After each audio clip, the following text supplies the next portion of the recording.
ਅੱਜ ਦੀ ਮੇਰੀ ਵੀਡੀਓ ਹਰ ਉਸ ਭਰਾ ਵਾਸਤੇ ਹੈ ਜਿਹੜਾ ਬਾਹਰ ਫਿਰਨ ਤੁਰਨ ਇੱਜ਼ਤਦਾਰ ਆਪਣੇ ਆਪ ਨੂੰ ਸਮਝਦਾ। ਅੱਜ ਦੀ ਦੁਨੀਆ ਵਿੱਚ ਹਰ ਬੰਦਾ ਹੀ ਆਪਣੇ ਆਪ ਨੂੰ ਇੱਜ਼ਤਦਾਰ ਸਮਝਦਾ ਵਾ। ਯਾਰ ਜੇ ਹਰ ਬੰਦਾ ਹੀ ਤਕਰੀਬਨ ਬਾਹਰ ਫਿਰਨ ਤੁਰਨ ਵਾਲਾ 30 ਦਿਨ ਦੇ ਵਿੱਚ 30 ਦਿਨ ਹੀ ਹਰ ਬੰਦਾ ਹੀ ਬਾਹਰ ਜਾਂਦਾ ਯਾਰਾਂ ਦੋਸਤਾਂ ਨਾਲ ਫਿਰਦਾ ਵਾ। ਮੈਂ ਗੱਲ ਜਿਹੜੀ ਕਰਨਾ ਚਾਹੁੰਦਾ ਹਾਂ ਯਾਰ ਉਹ ਸਮਝਿਓ ਜ਼ਰਾ ਸੁਣਿਓ ਆਪਣਾ ਮੇਰਾ ਭਰਾ। ਹਰ ਬੰਦਾ ਹੀ ਬਾਹਰ ਜਾਂਦਾ ਵਾ 30 ਦਿਨ ਬਾਹਰ ਜਾਂਦਾ। 30 ਦਿਨਾਂ 'ਚ 28 ਦਿਨ ਇਕੱਲਾ ਜਾਂਦਾ, 29 ਦਿਨ ਇਕੱਲਾ ਜਾਂਦਾ। ਕੋਈ ਇੱਕ ਦਿਨ ਇੱਦਾਂ ਦਾ ਵੀ ਹੁੰਦਾ ਜਿਹਦੇ ਵਿੱਚ ਉਹ ਵਿਚਾਰਾ ਆਪਣੀ ਧੀ ਭੈਣ ਬੇਟੀ ਦੇ ਨਾਲ ਬਾਹਰ ਜਾਂਦਾ। ਲਾਜ਼ਮੀ ਜਾਂਦਾ, ਹਰ ਬੰਦਾ ਹੀ ਫੈਮਿਲੀ ਨਾਲ ਜਾਂਦਾ। ਇਹ ਨਹੀਂ ਕਿ ਸਾਰੀ ਉਮਰ ਬੰਦਾ ਇਕੱਲਾ ਹੀ ਪਾਰਕਾਂ 'ਚ ਗਿਆ, ਇਕੱਲਾ ਹੀ ਕਿਤੇ ਤਫਰੀਹ ਸੈਰ 'ਤੇ ਗਿਆ, ਕਿਤੇ ਵਿਆਹ ਸ਼ਾਦੀ 'ਤੇ ਗਿਆ, ਬੱਚਿਆਂ ਨਾਲ ਨਹੀਂ ਜਾਂਦਾ।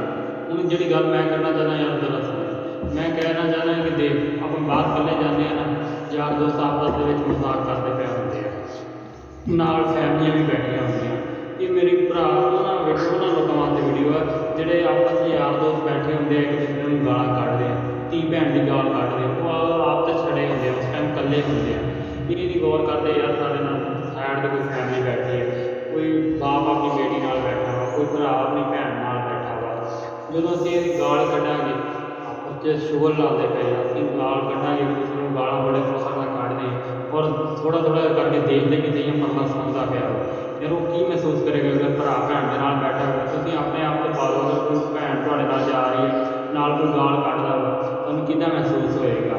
ਕੋਈ ਬਾਪ ਆਪਣੀ ਬੇਟੀ ਦੇ ਨਾਲ ਕਿਤੇ ਜਾ ਰਿਹਾ ਵਾ, ਕੋਈ ਬਾਪ ਬੇਟੀ ਦੇ ਨਾਲ ਪਾਰਕ 'ਚ ਬੈਠਾ ਵਾ ਔਰ ਤੁਸੀਂ ਗਾਲਾਂ ਦੇ ਲੱਗੇ ਹੋਏ ਹੋ, ਮਾਵਾਂ ਭੈਣਾਂ ਦੀਆਂ ਗਾਲਾਂ ਇੰਨੀਆਂ ਗੰਦੀਆਂ ਗਾਲਾਂ ਕੱਢਦੇ ਹੋ, ਉਹ ਕਿੰਨਾ ਕੁ ਉਹਨੂੰ ਜ਼ਮੀਨ ਜਗ੍ਹਾ ਦਿੰਦੀ ਹੋਊਗੀ। ਮੇਰਾ ਭਰਾ ਲਾਜ਼ਮੀ ਨਹੀਂ ਕਿ ਅੱਜ ਤੁਹਾਡੇ ਨਾਲ ਫੈਮਿਲੀ ਹੈ ਨਹੀਂ ਤੁਸੀਂ ਗਾਲਾਂ ਕੱਢਣ ਦਿਓ। ਕੋਈ ਦਿਨ ਇੱਦਾਂ ਦਾ ਹੋਣਾ ਤੁਹਾਡੇ ਨਾਲ ਵੀ ਫੈਮਿਲੀ ਹੋਣੀ ਹੈ, ਉਹ ਤੁਸੀਂ ਕਿਸੇ ਦਾ ਅਹਿਸਾਸ ਕਰੋਗੇ, ਨਾਲ ਬੈਠੇ ਦਾ ਅਹਿਸਾਸ ਕਰੋਗੇ ਯਾਰ ਉਹ ਧੀ ਭੈਣ ਬੇਟੀ ਹੋ ਸਕਦੀ ਹੈ, ਬੀਵੀ ਹੋ ਸਕਦੀ ਹੈ, ਭੈਣ ਹੋ ਸਕਦੀ ਹੈ।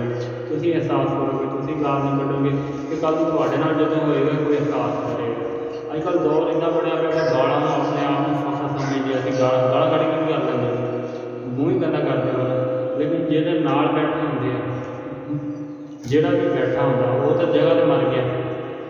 ਮੇਰਾ ਭਰਾ ਜਦੋਂ ਇਹ ਦੇਖੋ ਅਗਰ ਤੁਸੀਂ ਇਕੱਲੇ ਬੈਠੇ ਹੋ, ਕਿਤੇ ਛੜੇ ਬੈਠੇ ਹੋ, ਕੋਈ ਨਹੀਂ ਤੁਹਾਡੇ ਨਾਲ ਲੱਗ ਕੋਈ ਨਹੀਂ ਫੈਮਿਲੀ ਬੈਠੀ, ਫਿਰ ਤੁਸੀਂ ਜਿੱਦਾਂ ਮਰਜ਼ੀ ਗਾਲਾਂ ਤਾਂ ਵੈਸੇ ਕੱਢਣੀਆਂ ਨਹੀਂ ਚਾਹੀਦੀਆਂ।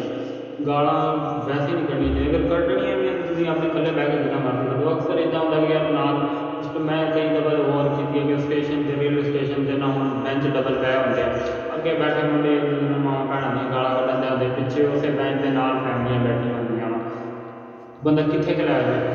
ਕੋਈ ਬਾਪ ਆਪਣੀ ਬੇਟੀ ਨਾਲ ਬੈਠਾ, ਕੋਈ ਭਰਾ ਆਪਣੀ ਭੈਣ ਨਾਲ ਬੈਠਾ ਔਰ ਤੁਸੀਂ ਗਾਲਾਂ 'ਤੇ ਲੱਗੇ ਹੋਏ। ਚਲੋ ਅੱਜ ਉਹ ਬੈਠੇ ਤੁਸੀਂ ਗਾਲਾਂ 'ਤੇ ਲੱਗੇ ਹੋ, ਕੱਲ੍ਹ ਤੁਹਾਡੇ 'ਤੇ ਵੀ ਇਹ ਟਾਈਮ ਆਉਣਾ ਅਤੇ ਤੁਸੀਂ ਉਸ ਜਗ੍ਹਾ 'ਤੇ ਹੋਣਾ, ਤੁਹਾਡੇ ਨਾਲ ਭੈਣ ਬੇਟੀ ਹੋ ਸਕਦੀ ਹੈ ਔਰ ਉਹ ਗਾਲਾਂ ਕੱਢਣਗੇ। ਬੰਦੇ ਨੂੰ ਅੱਛਾ ਲੱਗੇਗਾ ਸੁਣਦੇ ਆ।